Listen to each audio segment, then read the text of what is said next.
गरुड़ पुराण के अनुसार क्या होता है मौत के बाद। मृत्यु को लेकर हर किसी के मन में सवाल होते हैं और सदियों से इंसानों ने इनके जवाब ढूंढने की कोशिश की। कई धर्म और विश्वास बने और लोग सब में कहीं ना कहीं मृत्यु के बाद आत्मा के होने का जिक्र करते हैं और स्वर्ग नर्क की बातें होती है। जब भी हमारा कोई दोस्त या घर का कोई सदस्य मरता है तो हम अक्सर ये सोचते हैं कि अभी वो कहाँ गए होंगे, या ऐसे ही बैठे बैठे कभी याद आती है तो हम सोचते हैं क्या वो अभी भी हमारे आसपास हैं, हमें सुन रहे हैं, या फिर दूर आसमान में तारा बन चुके हैं, या कहीं है ही नहीं और मृत्यु के बाद सब खत्म हो जाता है। इन सभी सवालों के जवाब विस्तार से लिखे हुए हैं गरुड़ पुराण में। गरुड़ पुराण हिंदू धर्म के 18 प्राचीन महाकाव्यों में से एक है। ये वैष्णवी साहित्य का एक भाग है और भगवान विष्णु और गरुड़ के बीच मनुष्य जीवन के अर्थ को लेकर वार्तालाप के रूप में लिखा हुआ है। गरुड़ पुराण में मृत्यु के बाद जीवन, अंतिम क्रियाक्रम और पुनर्जन्म जैसी बातों पर विस्तार से चर्चा है। इसलिए हिंदू धर्म में इंसान की मृत्यु के बाद आखिरी क्रियाकर्मों के समय इसका उच्चारण किया जाता है। हमने आपके लिए गरुड़ पुराण से खासकर इन्हीं सवालों के जवाब ढूंढे हैं और इस वीडियो में बताने जा रहे हैं। आप इसे ठीक से समझने के लिए अंत तक जरूर देखिए और सब्सक्राइब करना ना भूलें, क्योंकि हम ऐसे जीवन से जुड़े रहस्यों पर वीडियोस बनाते रहते हैं। तो चलिए फिर शुरू करते हैं। मृत्यु के बाद क्या होता है? मृत्यु के ठीक पहले, मृत्यु के दौरान और मृत्यु के बाद क्या होता है, ये गरुड़ पुराण में अच्छे से समझाया गया है।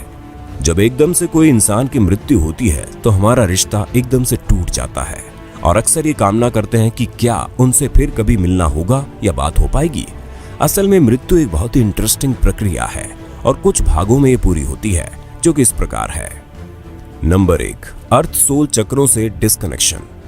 मौत से लगभग 4-5 घंटे पहले इंसान के पैरों के नीचे स्थित अर्थ सोल चक्र अलग हो जाते हैं, जिसका मतलब है धरती की सतह से संबंध टूट जाता है। इंसान की मृत्यु से कुछ घंटे पहले उसके पैर ठंडे पड़ जाते हैं। जब मृत्यु का सही समय आता है तो कहा जाता है कि मृत्यु देवता यम आते हैं और आपकी आत्मा को लेकर चले जाते हैं। नंबर 2, एस्ट्रल कोड टूट जाता है। जब मृत्यु होती है तो एस्ट्रल कोड टूट जाता है, जो कि एक तरह से शरीर और आत्मा के बीच का कनेक्शन है। इस कोड के कटने से आत्मा शरीर से मुक्त हो जाती है और शरीर से बाहर और ऊपर निकल जाती है। अगर इतने लंबे समय तक शरीर में बने रहने की वजह से आत्मा को उसे छोड़ने में मुश्किल आती है तो वो छोड़ने से मना करती है। वो शरीर से निकलकर वापस घुस जाती है और इधर उधर गति करती है। हमें ये मरने के बाद चेहरे, हाथ या पैरों के मामूली हिलने से पता चलता है।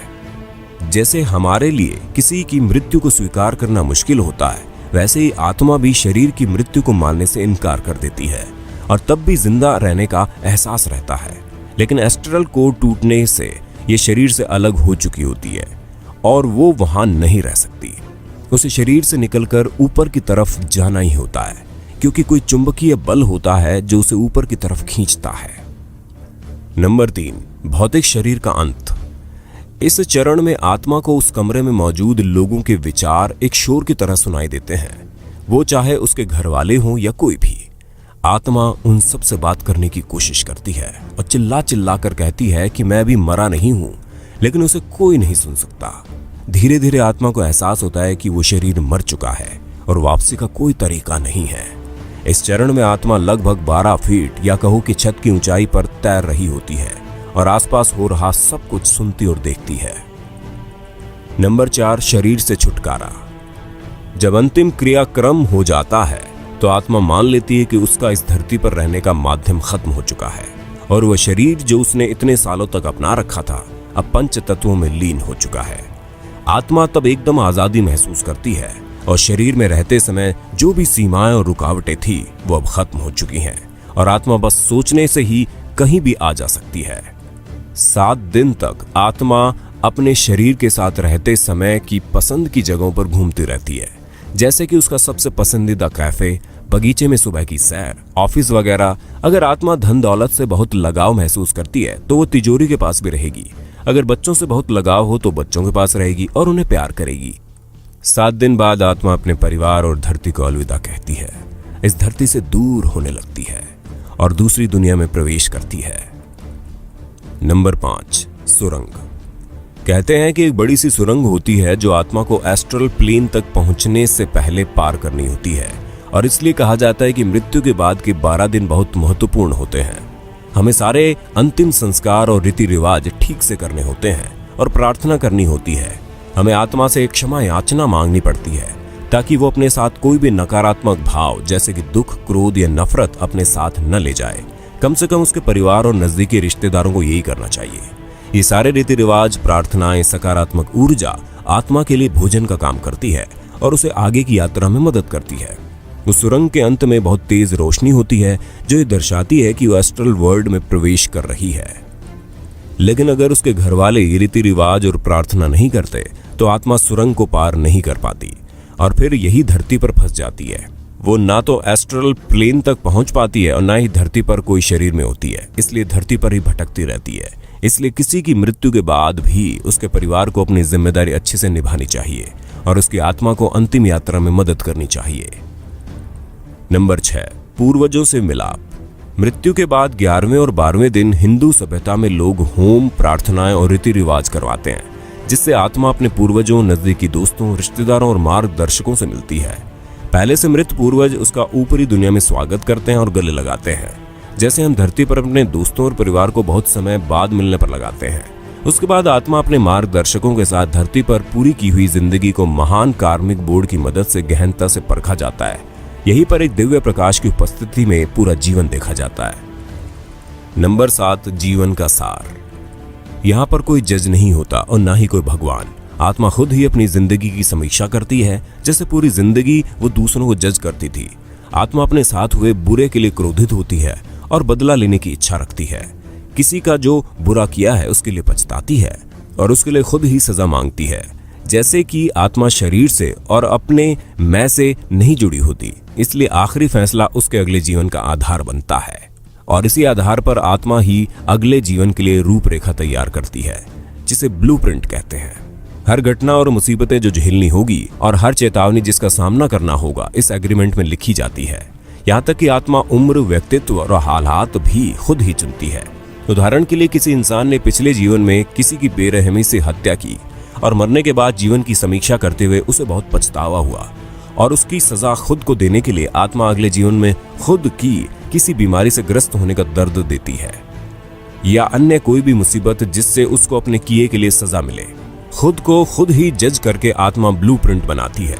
जितना ज्यादा पश्चाताप होगा, आत्मा खुद को अगले जन्म में उतनी कठिन सजा देती है। इसलिए कुछ गलत करने पर किसी को माफ करना और किसी से माफी मांगना बहुत जरूरी है और हमें अपने जीवन में इसे अपनाना चाहिए। अपने विचारों और भावों को शुद्ध रखना चाहिए, क्योंकि हम उनको मृत्यु के बाद भी लेकर जाते हैं, क्योंकि वो हमारे कार्मिक बोर्ड पर छप जाते हैं। जब अगले जन्म का ब्लूप्रिंट तैयार हो जाता है तो कुछ समय खाली होता है, जिसे कूलिंग पीरियड कहते हैं। नंबर 8, पुनर्जन्म। एग्रीमेंट में हमने जो चुना है हम उसी हिसाब से जन्म लेते हैं। हम खुद ही अपने माता पिता चुनते हैं और माँ के गर्भ में या तो एग फॉर्मेशन के समय या चौथे 5वें महीने में प्रवेश कर जाते हैं, कभी कभी तो जन्म से एकदम पहले भी। ये ब्रह्मांड इसी तरह से डिजाइन किया गया है और हमारे जन्म के स्थान और समय से हमारी कुंडली बनती है, जो कि जिंदगी का ब्लूप्रिंट होती है। कभी कभी हमें लगता है कि हमारी किस्मत खराब है और हमारे ग्रहों में दोष है, लेकिन असल में वो बस आपके ही एग्रीमेंट का हिस्सा है। दोबारा जन्म के बाद अगर 40 दिन तक बच्चे को अपना पिछला जन्म याद रहता है और वो उसे याद करके अकेला होते हुए भी रोता है और हंसता है, उसके बाद पिछले जन्म की सारी याददाश्त चली जाती है और हम जिंदगी ऐसे जीते हैं जैसे हम पहले कभी थे ही नहीं। तो ये है जीवन और मृत्यु का सार, जैसे कि गरुड़ पुराण में लिखा है। अगली बार जब किसी दुख या समस्या के लिए भगवान या किस्मत को दोष दो तो याद रखना ये सब आपने ही चुना है और आपको ये स्वीकार करके उनका हिम्मत से सामना करना चाहिए और अगले जन्म में अच्छा हो सके उसके लिए अच्छे कर्म करें, सबसे प्यार से पेश आए। आपके घर वाले, दोस्त या हर कोई जो भी जीवन में आता है वो बस अपना किरदार निभा रहे हैं उस फिल्म में जो आपने ही लिखी है और डायरेक्ट भी की है।